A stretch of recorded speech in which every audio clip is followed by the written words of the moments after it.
ပတ်သက်ပြီးတော့သူတို့ချထားတဲ့ဒီ guideline ပေါ့ဒါကြတော့သူတို့ performance ကို measure လုပ်တဲ့အခါမှာကျွန်တော် ACI ကကျတော့ performance နဲ့ပတ်သက်တဲ့ဟာလေးမပါဘူးလေကျွန်တော် ACI ကျတော့ကျွန်တော် reinforced concrete ဆို reinforced concrete နဲ့ပတ်သက်တဲ့ဟာကိုတည်ပြီးတော့သူတို့ကရေးရခုတ်ပေါ့နော်ဒီမှာကျတော့အဆောက်အဦရဲ့ performance တွေကိုဘယ်လိုစောက်မျိုးဆိုရင်ဘယ်လိုမျိုး level ရတဲ့နဲ့စသဖြင့်သတ်မှတ်တဲ့ကုတ်ပေါ့နော်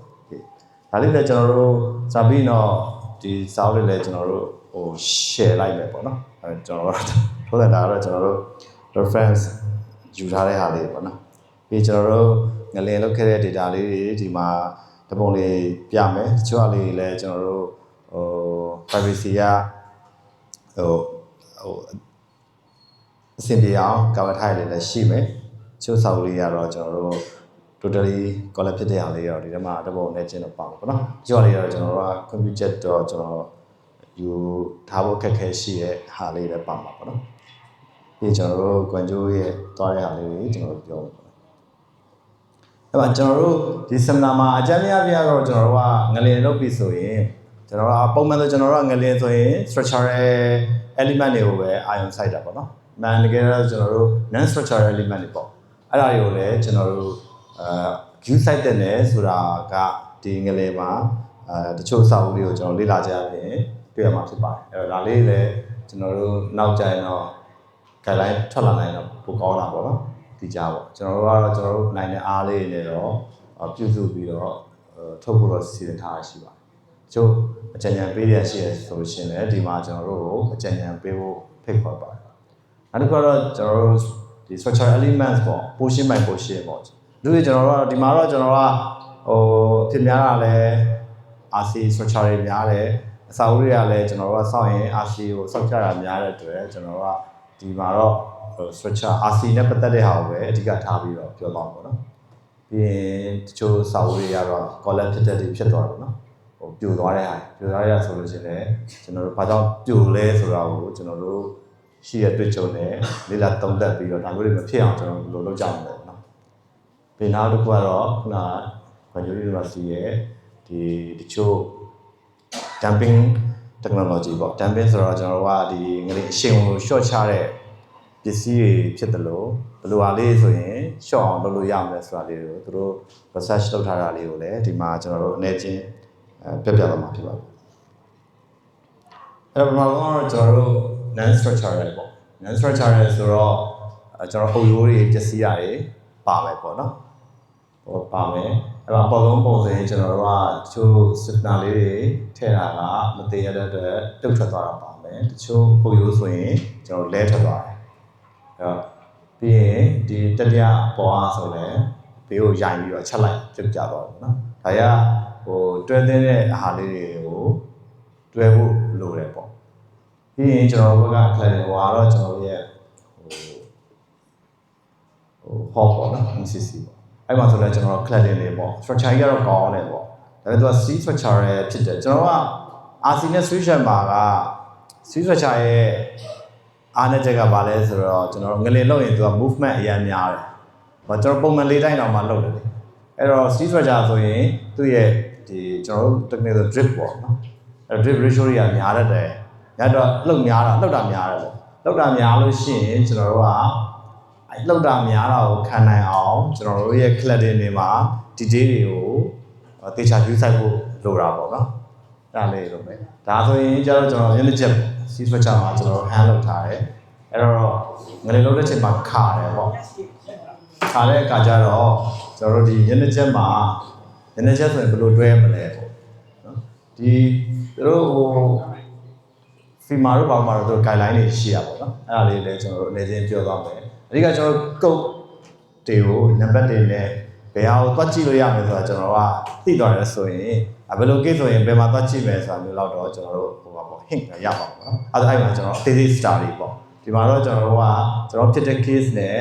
နည်းနည်းလေးညီစက်တဲ့ဟာလေးတွေကိုဦးစားပေးပြီးတော့ပြောသွားမယ်အများဆုံးကတော့ဒီဥစ္စာတွေဖြစ်များတယ်နောက်တစ်ခုကကျတော့ကျွန်တော်တို့ဟိုအစာအုပ်မှာကျွန်တော်တို့ expansion joint ထားရရရှိရတယ် expansion joint ထားပြီဆိုလို့ရှိရင်လည်းဒီမျက်နှာချက်တွေမှာကျွန်တော် expansion joint ရဲ့ဘာအစာအုပ်က expansion joint ထည့်လိုက်ပြီဆိုရင်အစာအုပ်ကနှလုံးဖြစ်သွားပြီ တစ်လုံးပြသွားပြီဆိုရင်တစ်လုံးကတောင်ဘက်ရွေးတဲ့အချိန်မှာနောက်တစ်လုံးကမြောက်ဘက်ရွေးချင်တယ်ရွေးနိုင်သူတို့ရဲ့ frequency ကမတူတဲ့အတွက်အဲ့တော့ဟိုဘက်ဒီဘက်မရွေးရမတူရင်ညနေချက်ကကြတော့တောက်လျှောက်သွားထားတာဟုတ်အဲ့တော့ညနေချက်ကိုသူကအမှန်တည်း service ကိုသူကဆွဲပြလိုက်လို့ရှိရင် construction joint ပါတဲ့အစာအုပ်တွေကိုကျွန်တော်သွားစစ်တဲ့အခါမှာဘာဖြစ်လဲဆိုတော့ညနေချက်တွေကတော်တော်ကြီးပျက်စီးကုန်တယ်ပြီးရင် MNE ပေါ့ရေပြီးပိုင်းတွေပေါ့ဒီ movement ကိုမစင်စားထားတဲ့အတွက် MNE ပိုင်းမှာလည်းအပျက်စီးတွေအများများသွားတယ်အဲ့တော့ဒီဥစ္စာတွေကို cover ဖြစ်အောင်လုပ်လို့ရလားဆိုတော့ရတဲ့ဟိုပစ္စည်းတွေရှိရပေါ့နော်အဲကျွန်တော်ဒီမှာတော့အဲ့လောက် develop မဖြစ်သေးတဲ့တိတ်မထည့်မသုံးကြဘူးပေါ့နော်မှန်တကယ်တော့ကျွန်တော်တို့ကအခုကငလေးက frequently လည်းဖြစ်နေတယ်ကျွန်တော်တို့တချို့အစာအုပ်တွေဆိုရင်တော့ဒီဟာတွေကိုလုံးဝမဖြစ်အောင်ထီကိုစဉ်းစားတင်တာပေါ့နော် performance level ကိုတင်တင်တာပေါ့မအိမ်တို့ဘာလို့ကြာပြဿနာမကြည့်ပဲကျွန်တော်တို့ကအခုပြတ်သွားတယ် MNE ကျွန်တော်တို့ကတစ်ပတ်နေနှစ်ပတ်နေစောင့်ပြီးပြင်လို့ရတယ်နော်တချို့ကျွန်တော်တို့ကဆေးရုံကျွန်တော်ထုံးတယ်ကျွန်တော်တို့သိတဲ့အတိုင်းပဲဆေးရုံဆိုရင်performance level အမြင့်ဆုံးဖြစ်မှာပေါ့နော် requirement ဆေးရုံရှိမယ်ကျွန်တော်ကျောင်းပေါ့ကျောင်းနေရှိမယ်ပြီးရင်ကျွန်တော်တို့ဟိုအရေးပေါ်ဌာနရှိမှာပေါ့ media တို့ပေါ့ဒါမျိုးတွေပေါ့ဒီ first response လုပ်ရမယ်ဌာနရဲ့အဆောက်အဦရဲ့ performance level ကိုကြတော့ကျွန်တော်ကအမြင့်ဆုံးထိကျွန်တော်ကစက်တင်တာပေါ့နော်အဲဒါလေးကတော့ကျွန်တော် illustration လေးပေါ့ဒ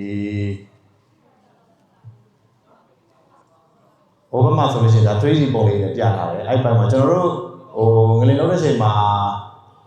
ခံစားမှာပါကျွန်တော်အိမ်နေဆိုရင် video တွေတို့ပါလို့ဆိုရင်လဲကုန်တာတို့အရင်မြင်တဲ့ video တွေပါလေဆိုလို့ရှိရင်တို့ကဟိုမှာတို့ guideline ဆိုရင် movement ကိုလောက်တာကိုခံနိုင်အောင်ကျွန်တော်ကတွဲထားမှာနော်အစာအုပ်နဲ့အုပ်နိုင်တဲ့ဖြစ်အဲ့တော့အဓိကရွေးချယ်ကကျွန်တော်ရွေးလိုက်တဲ့အချိန်မှာရွေးတဲ့ဟာနဲ့သူကတွဲပါသွားဖို့ကျွန်တော်စဉ်းစားအောင်ကျွန်တော်ရဲ့ဟို detailing concept ကအဲ့ဒါတစ်ခုပေါ့အဲ့လိုစဉ်းစားမယ်ဆိုရင်တွဲသွားတဲ့အလျောက် functioning ဖြစ်အောင်ကျွန်တော်တို့ကစဉ်းစားပြီးတော့ဆောင်ရွက်ရပြီးနောက်ဒီမှာဆိုလို့ရှိရင်ကြတော့ဒီမှာဆိုရင်သူကဒီ gap လေးကိုသူက movement စာသူကဟပေးထားတယ်အဲ့တော့အဲ့ကျွန်တော် MNE ပိုက်တွေအရေးကြီးတဲ့ပိုက်တွေပေါ့နော်ပိုက်တွေဆိုလို့ရှိရင်ဒီ movement ကိုခံနိုင်အောင်ကျွန်တော်တို့ကအစာအုပ်ရဲ့ structure နဲ့မတွဲအောင်စီစဉ်ခဲ့မယ်ဆိုလည်းရတွဲသွားမယ်ဆိုလည်းဒါကိုကျွန်တော်တို့က flexible ဖြစ်အောင်ဘယ်လို design လုပ်မလဲပေါ့နော်တွဲပြီးတော့တွဲသွားတဲ့ဟာကိုခံနိုင်အောင်လုပ်ဖို့လိုတယ်နောက်ကျွန်တော်အပေါ်အားဆိုလည်း anchor တွဲထားမှာလားပေါ့ဒီတော့ကျတော့ကျွန်တော်တို့ကဟို isolator ရှိရလေကျွန်တော်တို့အောက်မှာ bearing pad လေးခံပြီးတော့ separate လုပ်ထားတင်ထားမှာပေါ့နော်ကျွန်တော်တို့ဒီမီးစက်တွေအပေါ်မှာပတ်နေ mechanical ပစ္စည်းတွေပေါ့အထူးသဖြင့်ဒါမျိုးကြတော့ဟိုစိတ်ုံနေပါတယ်ဆိုရင်တို့ရဲ့အဓိက functioning ဖြစ်တဲ့ဟာတွေဆိုရင်ကျွန်တော်ငလင်လုပ်တဲ့ချိန်မှာမထိခိုက်အောင်တေချာစဉ်းစားဖို့လိုတယ်ပေါ့နော်နောက်တစ်ခုအပေါ်ကကျွန်တော်တို့ကဟိုအများကြီးဖြစ်တဲ့ကျွန်တော်မျက်နှာကျက်ပေါ့မျက်နှာကျက်ဆိုလည်းမျက်နှာကျက် movement သူတို့မျက်နှာကျက်မှာဆိုတို့ကဟို detail လေး guideline လေးရှိတယ်အဲ့မှာဆိုကျွန်တော်တို့ဟိုမှာလေ့လာကြည့်မယ်ဆိုရင်သူကတစ်ဖက်မှာတော့သူကအဲ့မျက်နှာကျက်ကသူ fix ထားတာဆိုလိုချင်တာကကျွန်တော်တို့တွဲထားတာပေါ့နော်ဟိုဘက်က frame နဲ့နိုင်ရတယ်ဒီတစ်ဖက်ကျတော့သူကလွတ်ထားတယ်အဲ့တော့ဟိုလှုပ်တဲ့အချိန်မှာဒီနှစ်ခုကိုဆွဲညက်ပြီးတော့ဖြဲပြတဲ့အားမျိုးသူကမဖြစ်အောင်သစီရင်ထားတယ်ပြီးရင်ကျွန်တော်တို့မျက်နှာကျက်မှာဒီ bracing လေးပါအောင်ကျွန်တော်ပုံမှန်ဆိုရင်တော့ vertical thread တော့ပါတာပေါ့နော်အဲ့တော့ဒီလှုပ်တဲ့အချိန်မှာတွဲသွားမယ်ဟာမျိုးလေးတွေဒီ diagonal လေးတွေကျွန်တော်တို့ထည့်ဖို့လိုတယ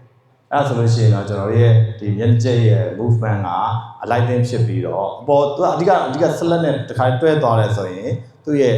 ဒီမျက်နှာကျက်ကဟိုစာအုပ်ကဆွဲပြီးတော့လှုပ်တဲ့ချိန်မှာဆွဲဖြဲတဲ့အားမျိုးရော့သွားမှာပေါ့နော်ဒါမျိုးတွေကျွန်တော်တို့စဉ်းစားဖို့လိုတာပေါ့ဟိုကျွန်တော်တို့ဘာလို့ပါပဲ expansion slot တွေလိုပဲပေါ့ဒီရွေးတဲ့ဟာကိုသူကလည်းသူလွတ်ပေးထားတဲ့ပေါ့တစ်ဖက်ကတော့လည်းသူ့ကိုစောင့်မဖြစ်အောင်တွဲထားတယ်အဲ့တော့သူကအလိုက်တင်တွဲပြီးတော့ပါသွားမယ်ပေါ့နော်အဲ့တော့ဒီ detail guideline တွေလည်